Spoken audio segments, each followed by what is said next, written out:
من الشيطان الرجيم. بسم الله الرحمن الرحيم. ولكل جعلنا موالي مما ترك الوالدان والأقربون والذين عقدت أيمانكم فآتوهم نصيبهم إن الله كان على كل شيء شهيدا.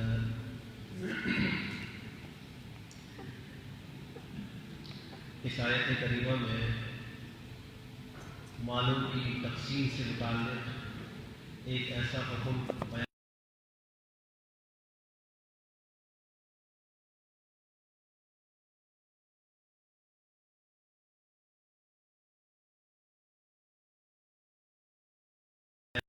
نازل نہیں ہوئے تھے تو لوگ آپس میں ایک عقد کرتے تھے، ایک معاملہ کرتے تھے جس کو معاہدہ بھی کہہ سکتے ہیں، جس کا نام ہے عقد موالات.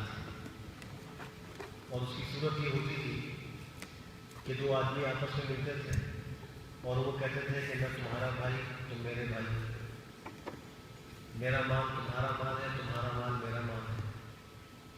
اگر میں مر جاؤں تو میرے وارث تم ہو اور تم مر جاؤ تو میں تمہارا وارث ہوں. اگر تم کو جنایت کرو، کوئی جرم کرو تو اس کا تاوان میرے ذمے، اور میں کوئی جنایت کروں تو اس کا تاوان تمہارے ذمے. اس طریقے سے وہ معاہدہ کرتے تھے. اس معاہدے کو عقد موالات کہا جاتا ہے. اس صورت میں اگر ان دونوں میں سے کسی کا انتقال ہو جاتا تھا تو حکم یہ تھا کہ اس کے مال کا ایک چھٹا حصہ، جسے سدس کہتے ہیں، وہ دوسرے کو دے دیے جائے اور بقیہ مال اس کا ہی ہوتا تھا. لیکن چھٹا حصے کا حقدار وہ ہوتا تھا، اسے کہتے تھے مولا الموالات. ان دو آدمیوں سے ہر آدمی کا نام تھا مولا الموالات. تو مولا الموالات جو ہے وہ چھٹے حصے کا مالک ہوتا تھا. جب میراث کے احکام نازل ہوئے تو اس وقت یہ حکم منسوخ ہو گیا. اب جو ہے وہ اس کا حصہ نہیں ہے.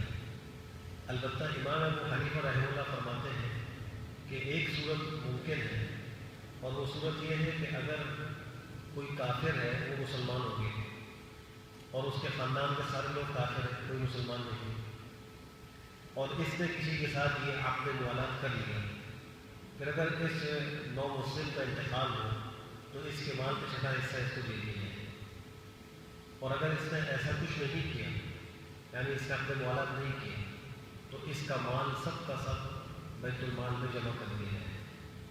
بیت المال بھی لوگوں کے پیچھے چھوڑے ہوئے مال کا ایک مصرف ہوتا ہے. اس کی ترتیب یہ ہوتی تھی کہ سب سے پہلے مرنے والے کے قرابت داروں کو دیکھا جاتا ہے کہ اس کے رشتہ دار ہیں یا نہیں.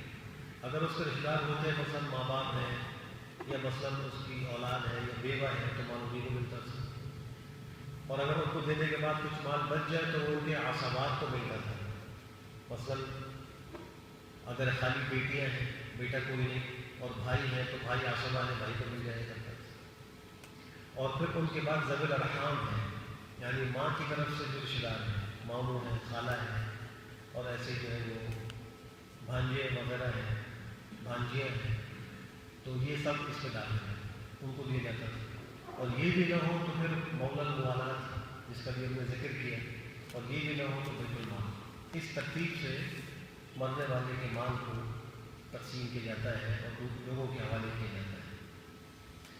اور سرکار دو عالم خاتم النبیین صلی اللہ علیہ وسلم نے ہجرت کے بعد جو انصار و مہاجرین میں مواخات کا ایک معاہدہ قائم کروایا تھا، وہ یہی مولا الموالات کی تجویز ہے. اس میں وہ مہاجری صحابی جو ہے وہ انصاری کے ساتھ اس کے مال میں بھی شریک ہو جایا کرتا ہے، اور اس کے مرنے پر وہ اس کا وارث ہوتا تھا، اور اس کے مرنے پر یہ اس کا وارث بنتا تھا.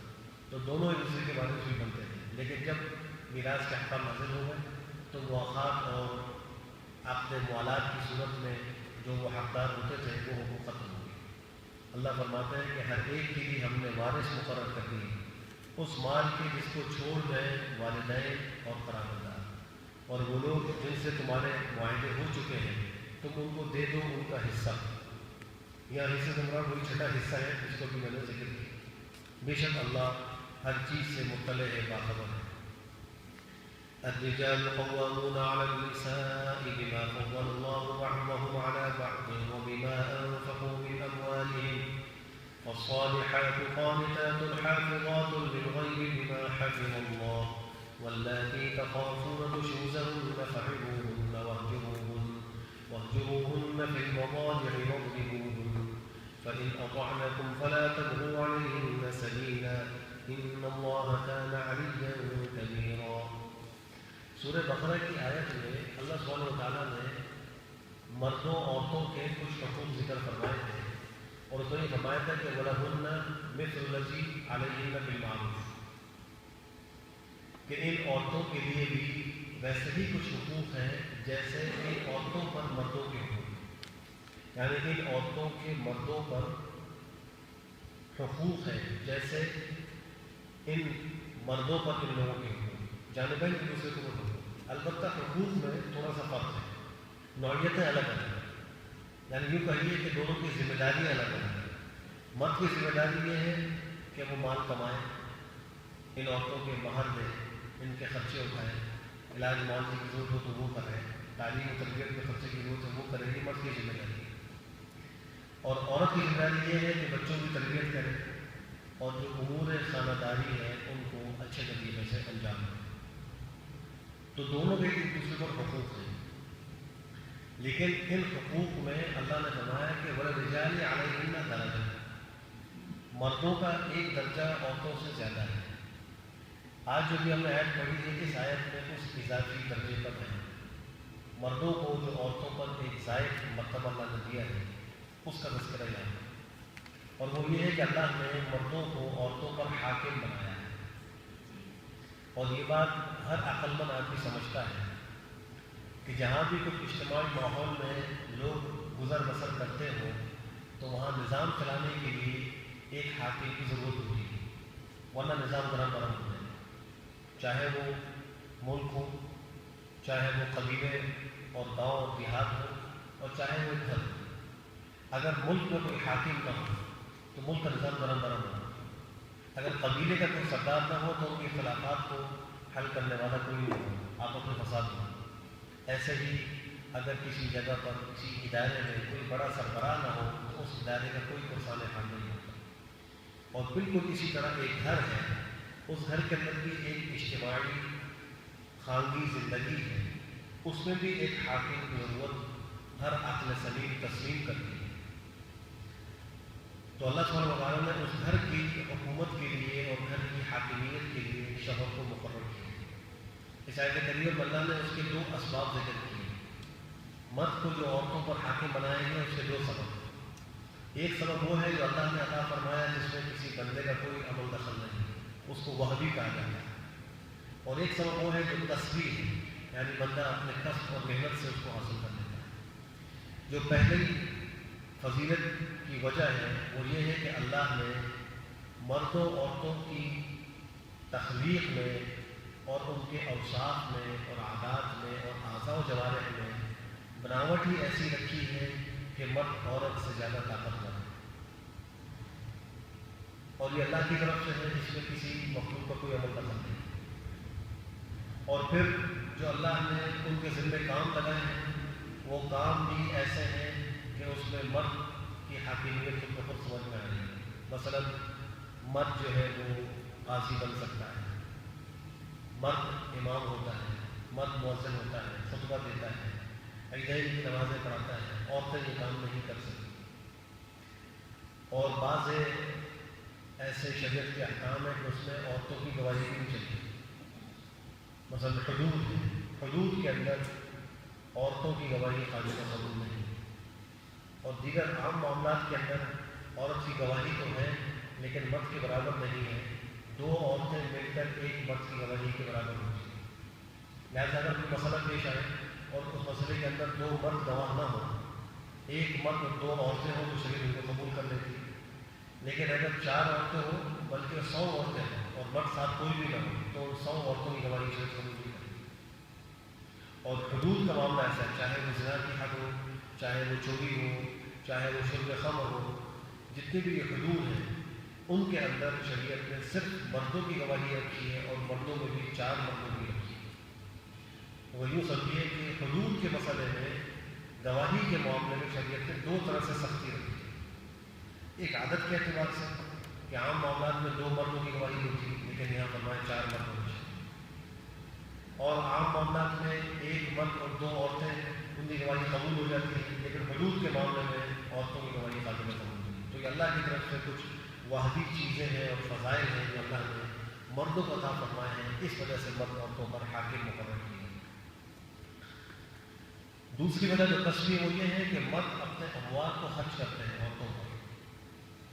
جب نکاح ہوتا ہے تو مہر اور مرد کے ذمہ ہے، اسی طریقے سے زندگی بھر کا جو نام رفتہ اور خرچہ اور رہائش ہے وہ اللہ نے شریعت نے مردوں کے ذمہ لگایا ہے کہ وہ مرد باہر سے کمائے اور لا کر عورتوں کی ضروریات کو پورا کریں۔ تو ان 2 وجوہ کی بنا پر قرآن کریم کی آیت بتلا رہی ہے کہ مردوں کو عورتوں پر حاکم بنایا گیا ہے، ان کی حاکمیت کو تسلیم کرنا چاہیے۔ اب یہ جو حاکم بنایا گیا ہے اس میں چند صورتیں عقلی ہو سکتی ہیں۔ ایک صورت تو یہ ہے کہ مرد و عورت میں مرد حاکم ہو، عورت محکوم ہو، جو قرآن کریم ذکر کر رہا ہے۔ ایک صورت یہ ہے کہ عورت حاکم ہو اور مرد محکوم ہو، تو یہاں نظام چلانا مشکل ہو گیا، اس لیے کہ اس کے اندر نہ اتنی عقل ہے، نہ اتنی سمجھ ہے، نہ اتنی صلاحیت اور قوت و طاقت ہے جو مرد کے اندر۔ اور تیسری صورت یہ ہے کہ دونوں برابر ہیں، دونوں کی حاکمیت برابر ہے، تو یہ سلسلہ میں نہیں چل سکتا۔ وجہ اس کی یہ ہے کہ پھر تو جو ذمہ داریاں ہیں وہ دونوں برابر آنی چاہیے۔ پھر عورتوں کو یہ بھی چاہیے کہ وہ شوہروں کو مہر دیں، پھر یہ بھی چاہیے کہ شوہروں کا خرچہ عورتیں اٹھائیں، اور مرد جو ہے گھر کے کام کاج میں ان کے ساتھ شریک ہو، تو پھر ذمہ داریوں کے اندر مساوات ہونی چاہیے۔ تو آج جو یہ نعرہ لگایا جاتا ہے کہ مردوں کے ساتھ عورتوں کے حقوق برابر کے ہیں اور ان کو بھی سارے حقوق حاصل ہیں، تو یہ نعرہ قرآن و حدیث کے خلاف ہے۔ یہ الگ بات ہے کہ ان عورتوں کے لیے شریعت نے جو حقوق رکھے ہیں مرد کو پابند کیے ہیں کہ تم دستور شرع کے مطابق ان کا خیال رکھو، تم ان کو تنگ نہ کرو، مارو پیٹو نہیں، خرچے میں تنگی نہ کرو، ان کے ساتھ اچھی معاشرت کرو، ان کا خوب خیال، ان کو ایک شہزادی اور ملکہ بنا کر گھر میں رہو۔ عورت کے تو نام و نخرے مرد اٹھاتا ہے، لیکن یہ مطلب نہیں ہے حاکم ہونے کا کہ وہ بالکل گھر کے اندر ایک نظام قانون کا بنا دے، بس کسی نے ہلنا نہیں اور آواز نہیں نکالنی، یہ نہیں کرنا۔ شریعت یہ نہیں کہتی، وہ آپس میں اچھی طریقے اور محبت کے ساتھ رہیں، لیکن جہاں تک فیصلوں کی بات ہے تو وہ مردوں کو اللہ نے قوت فیصلہ دی ہے، لیکن ساتھ یہ بھی فرمایا کہ عورتوں سے بھی مشورہ کر لیا کرو، کوئی حرج کی بات نہیں، ان کی رائے بھی لے لیا کرو تاکہ ان کا بھی حوصلہ بڑھ جائے۔ اور خود شریعت کی بہت سی مثالیں ایسی موجود ہیں کہ وہاں عورتوں کے حوصلے کو بڑھانے کے لیے ان سے رائے بھی لی، اگرچہ فیصلہ مرد کے اوپر چھوڑا گیا ہے لیکن ان سے رائے لے لی جاتی ہے۔ تو فرمایا کہ الرجال قوامون، مرد حاکم بنائے گئے علی النساء، عورتوں پر۔ نمبر 1 بما فضل اللہ بعضهم علی بعض، اس وجہ سے کہ اللہ نے ان میں سے بعض کو بعض پر فضیلت دی۔ نمبر 2 وبما انفقوا من اموالهم، اس وجہ سے کہ مردوں نے اپنے اموال خرچ کیے۔ اب اس کے بعد اللہ آگے 2 قسم کے عورتوں کو ذکر کرتا ہے۔ پہلے تو یہ بتلا دیا رسولی طور پر کہ مرد عورتوں پر حاکم ہے اور ان کے حاکم ہونے کی جو وجہ، پھر فرمایا کہ عورتیں 2 قسم کی، ایک نیک اور ایک بری۔ جو نیک ہے وہ کون ہے؟ فرمایا فالصالحات، نیک بیویاں، قانتات۔ نمبر 1 یہ کہ وہ شوہر کی اطاعت کرنے والی ہوتی ہے۔ قانتات، قانتۃ کی جمع ہے یعنی فرمانبرداری کرنے والی عورت۔ جائز امور میں مرد کی اطاعت عورت پر لازم قرار دی گئی، وہ فرمانبرداری کرے۔ نمبر 2 صفت فرمائی کہ حافظہ، یوز کہہ رہے ہیں کہ پہلی صفت تو یہ کہ صالح ہو، نیک ہو، دوسری یہ ہے کہ مرد کی فرمانبردار ہو، اور تیسری یہ کہ حافظ الغیب، شوہر کی غیر موجودگی میں حفاظت کرنے والی۔ کس چیز کی؟ شوہر کے اموال کی، اس کی چیزوں کی، اور اپنی عزت اور ناموس کی حفاظت کرنے والی۔ لیکن یہ کام کیونکہ بہت ہی اہم ہے، اہتمام کے ساتھ کرنے والے ہیں، تو فرمائے بما حفظ اللہ بتوفیق الہی بحفاظت الہی، یعنی عورتوں میں جو اس بات پائی جاتی ہے جو وہ کام کرتی ہیں، نیکیاں کرتی ہیں، شوہروں کی تابعداریاں کرتی ہیں، اور یہ اپنی ناموس و عزت کی حفاظت کرتی ہیں، شوہر کے اموال کی حفاظت کرتی ہیں، یہ اس سے اللہ کو توفیق ہوتی ہے، بحفاظت الہی اور توفیق الہی یہ کام کرتی ہے۔ حدیث شریف میں آتا ہے کہ نیک عورت وہ ہے کہ جب شوہر اس کو دیکھے تو وہ اس کو خوش کر دے، یعنی شوہر اس کو دیکھ کر خوش ہوتا، جب وہ اس کو کہے کوئی کام کرنے کو کہے، حکم دے تو اس کی اطاعت کرے، یہ نیک بیوی۔ اور ایک روایت میں فرمایا کہ جو عورتیں اپنے شوہروں کی فرمانبرداری کرتی ہیں، نیک اور صالح ہیں، تو ان کے لیے فضاؤں میں پرندے اور سمندروں کے اندر مچھلیاں اور بلوں کے اندر کیڑے اور یہ سانپ بچھو وغیرہ سب دعائیں کرتے ہیں، رحمت کی دعائیں کرتے ہیں۔ ایسی عورتوں کو ان سب جانوروں کی دعائیں بھی ملتی ہیں جو اپنے شوہر کو خوش کرنے والی ہو، اس کی فرمانبرداری کرنے والی ہے۔ دوسری قسم کی عورت وہ ہے جو نافرمان ہے، فرمایا کہ واللاتی تخافون، اور وہ عورتیں کہ تم خوف رکھتے ہو نشوزہن، ان کی سرکشی کا۔ کچھ عورتیں ایسی ہیں کہ وہ سرکش ہوتی ہیں، بات نہیں مانتی، اور علماء نے ان کی کچھ علامات بھی ذکر کی ہیں۔ علامت یہ ہے کہ جب شوہر اس کو بلائے تو وہ اس کی بات نہ سنے، کوئی کام کہے تو اس کو جلدی نہ کرے، اس کو تاخیر کرے، یہ علامات ہیں اس کے نشوز کی، یعنی بلا وجہ۔ ایک تو یہ بھی وجہ ہے کسی کام میں مصروف ہے، شوہر نے کہا ضرور چائے بنا دینا، تو اس کام میں مصروف ہونے کی وجہ سے کچھ تاخیر سے چائے بنا کے نہیں، غلط چیز ہے۔ ایک یہ ہے کہ بغیر کسی وجہ کے شوہر کی اطاعت نہیں کرنی، تو یہ اس کی نشوز کی علامت قرار دی گئی ہے، اس کی نافرمانی کی علامت قرار دی گئی ہے۔ تو ایسی عورتوں کو ٹھیک کرنے کے کچھ ضوابط ہیں جو قرآن کریم کی آیت میں مذکور ہیں۔ 4 صورتیں ذکر فرمائی۔ نمبر 1 فَاعِظُوهُنَّ، ان کو نصیحت کرو، ان کو سمجھاؤ کہ دیکھو میں تمہارا شوہر ہوں، میرا تم پر حق ہے، اور تمہارے اوپر میری اطاعت کرنا ضروری و لازم ہے، اور میری نافرمانی کرو گی تو تمہیں جو ہے وہ اللہ کی طرف سے عذاب بھگتنا ہوگا، سزا بھگتنی ہوگی، اور یہ گناہ ہے، تمہیں اس سے توبہ کرنا بھی ضروری ہوگی۔ یہ اس کو سمجھائیں، اور یاد رکھیے کہ جب تک خود شوہر دین کا علم نہ رکھتا ہوگا تو نصیحت کیسے کرے گا؟ اس سے معلوم نہیں ہوگا کہ مردوں کو بھی چاہیے کہ ضروری دین تو سیکھیں کہ اگر بیوی کی نافرمانی کی صورت سامنے آ رہی ہے تو اس کی اصلاح کس طریقے سے کرنی چاہیے۔ ہمارے یہاں ہوتا یہ ہے کہ شوہر اور بیوی کی جب آپس میں ناچاکی ہوتی ہے تو ان مراتب کا خیال تو رکھنے والے شاذ و نادر لوگ ہوتے ہیں۔ اکثر جو بالکل آخری مرتبہ ہے اس پر پہنچ کر معاملے کو ختم نہیں کر دیتے اور پھر زندگی پر پچھتاتے ہیں۔ حالانکہ حکم یہ ہے کہ جس حد تک ممکن ہو اس رشتے کو نبھایا جائے اور جوڑ کے ساتھ چلا جائے، کچھ برداشت کر لیا جائے، اپنے حقوق کو چھوڑ دیے جائے، بچوں کی خاطر، اپنی زندگی کی خاطر، اس عورت کی زندگی کی خاطر اس معاملے کو نباہ کر کے ساتھ چلایا جائے، اس کو چھوڑا نہ جائے، توڑا نہ جائے۔ پہلی بات فرمائیں کہ فَاعِظُوهُنَّ، ان کو نصیحتیں کریں، سمجھاؤ، اگر بات ہے تو اچھی بات ہے، پھر ان کو بار بار یہ مت یاد دلاؤ تم نے پہلے ایسا کیا، تم تو ایسا کرتی تھی، تم تو ایسا جواب دیتی تھی۔ اب ان باتوں کو بھول جاؤ، چھوڑ دو، تو زندگی آگے خوشگوار ہو سکتی ہے۔ اگر سابقہ تلخ یادیں انسان کے ذہن پہ سوار ہوں اور وہ انہیں کو بولتا رہے تو اس کا جو گھر ہے وہ سکون کا گہوارہ نہیں بن سکتا، وہاں امن قائم نہیں رہ سکتا۔ پھر بھی اگر بعض عورتیں ہٹ دھرم ہوتی ہیں یا مجھے زیادہ ہوتی ہیں اور وہ شوہر کی نصیحت پر کام نہیں کرتی تو فرمایا وَاهْجُرُوهُنَّ فِي الْمَضَاجِعِ، تم بستروں میں ان سے علیحدگی اختیار کر لیں، یہ نہیں فرمایا گھر سے نکال دیں۔ ہمارے لڑائی جھگڑے میں پہلا کام شوہر کو کرتا ہے گھر سے نکلو، اپنے ماں باپ کے گھر جاؤ، یا پہلا کام یہ کرتا ہے کہ اس کو گالی دینا شروع کرتا ہے، برا بھلا کرنا شروع کرتا ہے، یہ پہلا کام یہ کرتا ہے کہ ہاتھ اٹھاتا ہے اور مار پیٹ شروع کر دیتا ہے۔ تو یہ سارے طریقے نامناسب ہیں۔ تو فرمایا کہ ان کو بستروں میں علیحدہ چھوڑو، لیکن گھر کے اندر ہی شریف اور خاندانی عورت کے لیے بہت بڑی سزا ہے کہ شوہر اس سے گھر کے اندر بے رخی اختیار کرے، اس سے اس کی ناراضگی کا پتہ چلتا ہے۔ جو مہذب اور با اخلاق عورت ہوتی ہے وہ اس کو برداشت نہیں کرتی، وہ دنیا کی تکالیف برداشت کرے گی لیکن شوہر کی ناراضگی کو برداشت نہیں کر سکتی۔ اور وہی عورت کامیاب ہے جو یہ سمجھ لے کہ اگر میرا شوہر مجھ سے راضی ہے تو میری کامیابی ہے، اور میرا شوہر مجھ سے ناراض ہے تو میری ناکامی ہے۔ جو عورت یہ سمجھ لے وہ کامیاب اور خوشگوار ازدواجی زندگی گزارے گی۔ اور جو عورت اپنے شوہر کی ناراضگی کو خاطر میں نہ لائے، اپنے خاندان کے لوگوں کو یا اپنے مفادات کو مقدم رکھے اور شوہر کو پیچھے رکھے تو اس کی خوشگوار یا کامیاب ازدواجی زندگی کی کوئی ضمانت نہیں دی جا سکتی۔ تو فرمایا کہ ان کو ان کے بستروں میں الگ چھوڑو، اگر بات آ جائے تو اچھی بات ہے، کوئی اس کو بتانا مت دو، کوئی پچھلی باتیں یاد مت دلاؤ. وَاضْرِبُوهُمْ، تیسرا کام یہ ہے کہ اگر وہ پھر بھی نہ مانے تو اس کی پٹائی کرے.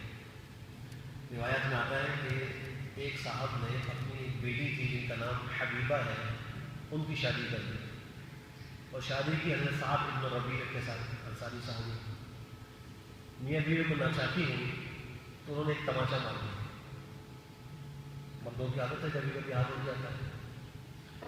تو ان خاتون کے جو والد تھے یعنی ان کے سسر، وہ ان کو لے کر آپ حضرت صاحب کی خدمت میں حاضر ہوئے اور آ کر عرض کیا کہ ایسے ایسے میری بیٹی کی شوہر نے تھپڑ مارا ہے. تو آپ نے فرمایا کہ جاؤ جا کر سکھاؤ بدلہ ہے، ابھی بھی اس کو تماچا مارا. تو یہ سن کر وہ باپ اور بیٹی خوشی خوشی کہنے لگی کہ جا کے ابھی تماچا مار کے اپنا بدلہ لے. تو کچھ دور گئے، اللہ نے آتے ہوئے الرجال قوامون علی النساء. آپ نے دوبارہ بلایا، اللہ نے مردوں کو عورتوں پر حاکم بنایا ہے، اگر اسے تماچا مار دیا تو بدلہ عورت بھی لے سکتی، چھوڑ دیں. یہ الگ بات ہے کہ اگر شوہر ظلمن اس کو مار رہا ہے تو اس کو اللہ کی بارگاہ میں جواب دینا ہوگا.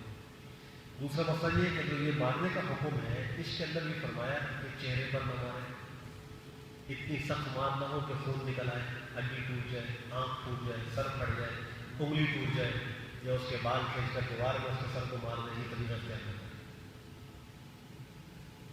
تو اگر مارنا بھی ہے تو اس کی بھی حدود بیان کر دیں. ہمارے یہاں تو پہلی فرصت میں جو تھپڑ لگتا ہے تو سر پہ یا منہ بھی لگتا ہے، اور پھر بال سے پکڑ کے اس کو مارا جاتا ہے، یا ٹڈے مارے جاتے ہیں. گالا بروج کی ہوتی ہے، سب خلاف شرط رکھتے ہیں، شریف نے اس کی بالکل اجازت نہیں ہے. انبیاء علیہ السلام نے دو طریقے جو شروع ہیں، وہ جو شروع کے ہیں وہ تو عملاً کر کے بتایا.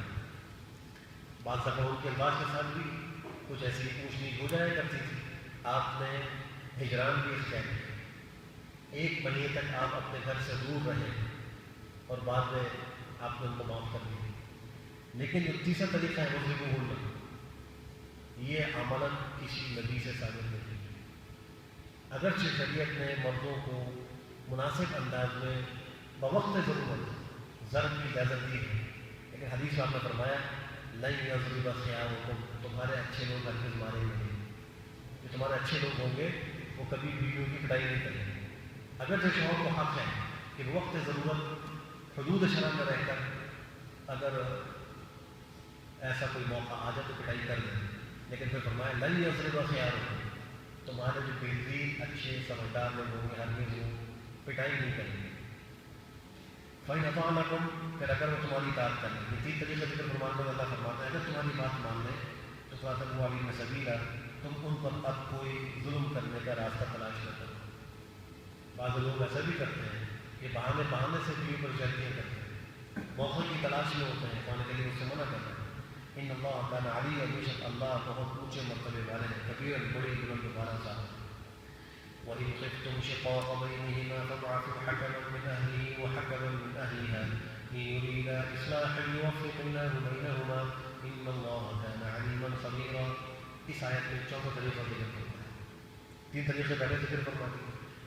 اگر ان 3 طریقوں کے بعد بھی عورتوں کی اصلاح نہ ہو تو آپ دیکھیے قرآن کا مزاج کہ وہ علیحدگی اور طلاق کا مسئلہ بیان نہیں کر رہا. وہ کوشش کر رہا ہے کہ یہ نباہ ہو، جوڑ پیدا ہو. اس سے ہمیں سبق سیکھنا چاہیے کہ ہم جو ہے وہ جو شادیاں کرتے ہیں تو وہ دائمی کریں، ہم وہ شادیاں وقتی نہ کریں. کبھی یہ نہ سمجھیں کہ بس یہ ختم کر دیں گے اور بعد میں اور دیکھیں گے، بلکہ اس کو دکھائیں اور برداشت کریں. بیویوں کی سختیاں یا ان کی طرف سے زیادتیوں کو برداشت کرنے پر بھی شوہر کو اجر ملتا ہے. تو چوتھا طریقہ یہ ہے کہ پھر بھی اگر اصلاح نہ ہو تو پھر 2 آدمی مقرر کیے جائیں. قرآن کریم کو یہ کہتا ہے کہ ایک بیوی کے خاندان سے ہو، ایک شوہر کے خاندان سے ہو، اور دونوں میاں بیوی اس کو اختیار کریں کہ ہمارا مسئلہ ہے، آپ سننے حقیقت میں فیصلہ کریں، جو آپ فیصلہ کریں گے ہمیں منظور. اب دیکھیے مرد و عورت کے اوپر بھی مسئلے کو نہیں چھوڑے، بلکہ کچھ سمجھدار آدمی جو ان کے بیچ میں پڑھ کر ان کے مسئلے کو حل کر سکے فرمایا کہ اس کو تم لے آؤ، اس کو بتاؤ. اب چاہے وہ خاندان کا ہو وہ بہتر ہے، اس لیے کہ خاندان کا آدمی مزاج سمجھتا ہو تو مناسب فیصلہ کرے گا. اگر خاندان کا نہیں ہے، باہر کا ہے لیکن سمجھدار ہے تو اس کو بھی حکم مقرر کیا جا سکتا ہے. فرمایا کہ اگر تم کو خوف ہو ان دونوں کے آپس میں اختلاف کا فبعثوا تو تم مقرر کرو حکمت ایک حکم ایک فیصلہ کرنے والا من اہلہ شوہر کے خاندان والوں میں سے، وہ حکم من اہلہا اور ایک حکم فیصلہ کرنے والا من اہلہا عورت کے خاندان والوں میں سے۔ آگے اللہ فرماتے ہیں یریدا اصلاح، اگر یہ دونوں اصلاح چاہیں گے، یعنی ان کی نیت یہی ہوگی کہ آپس میں موافقت ہو جائے، صلح ہو جائے، معاملہ رفع دفع ہو جائے، یوفق اللہ بینہما، تو اللہ ان دونوں کے درمیان موافقت پیدا کر دیں گے، اللہ میاں بیوی کے جھگڑے کو ختم کر دیں گے۔ تو اگر کسی کو میاں بیوی کے جھگڑے میں حکم بنایا جائے تو اس کی ذمہ داری یہ ہے کہ وہ پوری دیانتداری کے ساتھ دونوں فریقین میں اصلاح کی کوشش کرے۔ اگر اس کی نیت اصلاح کی ہوگی اور کوشش ہوگی تو اللہ ان دونوں میاں بیوی کے درمیان میں موافقت پیدا کر دیں گے، اختلاف کو ختم کر دیں گے۔ ان اللہ کان علیم خبیر، بے شک اللہ علم والے ہیں اور باخبر ہیں۔ اللہ ہم سب کو ان احکام پر عمل کرنے کی توفیق نصیب فرمائے۔ الحمدللہ رب العالمین والصلاة والسلام على خير خلقه محمد وعلى آله وصحبه أجمعين۔ اللهم أرنا الحق حقا وارزقنا اتباعه وأرنا الباطل باطلا وارزقنا اجتنابه۔ ربنا آتنا في الدنيا حسنة وفي الآخرة حسنة وقنا عذاب النار۔ اے اللہ ہم سب کے لیے شریعت پر چلنا آسان فرما۔ اے اللہ ہم سب کو مسلموں کی اطاعت سے نگہداری کی توفیق نصیب فرما۔ اے اللہ ہم سب کو قرآن کریم سے جوڑ دیجیے۔ اے اللہ اس کو پڑھنے، سمجھنے، عمل کرنے، اور اے اللہ اسی پر ہم سب کو بہت نصیب فرما۔ اے اللہ ہم سب کو اس کی اطاعت کی توفیق نصیب فرما۔ اے اللہ ہم راحمین کو بیماریوں کو شفا نصیب فرما۔ اے اللہ ہمارے مرحومین کی کامل مغفرت فرما۔ اے اللہ جو پریشان حال ہے ان کی پریشانی کو دور فرما۔ اے اللہ ہم راحمین کسی بھی غم میں ہو، تکلیف میں ہو، اے اللہ سب کی تکلیفوں کا ازالہ فرما، سب کے غموم کو خوشیوں سے تبدیل فرما۔ اے اللہ گھروں میں اختلافات ہو چکے ہیں، اے اللہ ان کو ختم کرنا۔ اے اللہ یہ کیا سے موافقت پیدا کرنا۔ اے اللہ ایک دوسرے کے حقوق ادا کرنے کی توفیق نصیب فرما۔ اے اللہ اولاد کو ماں باپ کے حقوق، ماں باپ کو اولاد کے حقوق ادا کرنے کی توفیق نصیب فرما۔ اے اللہ الرحیم جو مانگا ہے وہ بھی عطا فرما، جو نہیں مانگا بے مانگا سب کو نصیب فرما، ہماری دعاؤں کو قبول فرما۔ ربنا تقبل منا انك انت السميع العليم وتب علينا انك انت التواب الرحيم، وصلى الله تعالى على خير خلقه